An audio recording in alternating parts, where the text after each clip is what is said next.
Bigelow's Treehouse is working on a song called Big Fish. We've been playing it live for a while now and finally got around to recording it recently. We recorded the drum tracks along with scratch vocals, guitar, and keyboards at Working Title Studios a few months ago, and now we're doing the final overdubs. Gilbert came in last week to lay down the bass. I'm really happy with the bass tone, but when I played back the recording, I discovered that many of the pops that he played came out sounding a little bit exaggerated. Let me play you an example of what I'm talking about.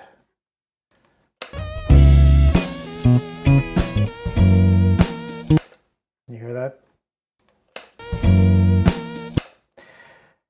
The bass tone sounds great overall, and I don't think it's worth re-recording the entire track. So now I need to go in and make some tweaks so that the pops don't jump out quite as much. So I'm going to be using two approaches depending on how the waveform looks. So let's take a look. Let's zoom in on this first one and see what the waveform looks like. So you could hear that the note and the pop are pretty well separated. Let's just isolate those two. Yeah. So what I'm going to do here is, because the pop is separate from the note, I'm just going to select the range and then create a new event with Alt-X. And I'm going to drop down the level of the pop. So let's play that again. So it's still there. I don't want it to sound completely artificial, but it's still there, but it's definitely a lot quieter and doesn't jump out quite as much. So let's keep going, and let's see what we can do with the next one.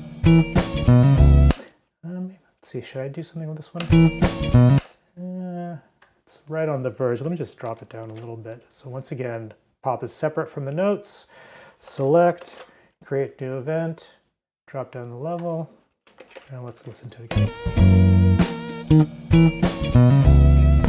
Okay, there we go. That one's definitely loud. So let's take a look at this one. This one's kind of interesting. So you can see that the note is cutting out right into the pop. I don't want it to sound completely artificial, so what I'm going to do is I'm going to fade out the note, and I'm going to fade out the pop along with the note. So let's select the range so that the pop is kind of at the tail end of the range. And once again, create the event. But now instead of dropping down the entire level, I'm going to fade. And you can see how much quieter the pop is now. Let's listen to this now. Oh, interesting. So I caught the tail end of the pop there. So let me stretch out this event a little bit. Oops, that didn't do what I wanted to do.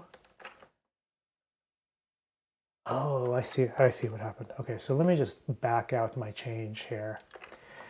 And I'm going to stretch this range out a little bit farther, create a new event, and let's hear what this sounds like. Yeah, so it's still there. It's definitely popping. So we still get the original feel. But let's see if it's still distracting. Good, all right. So let's do one more, and then I think we can call it a day.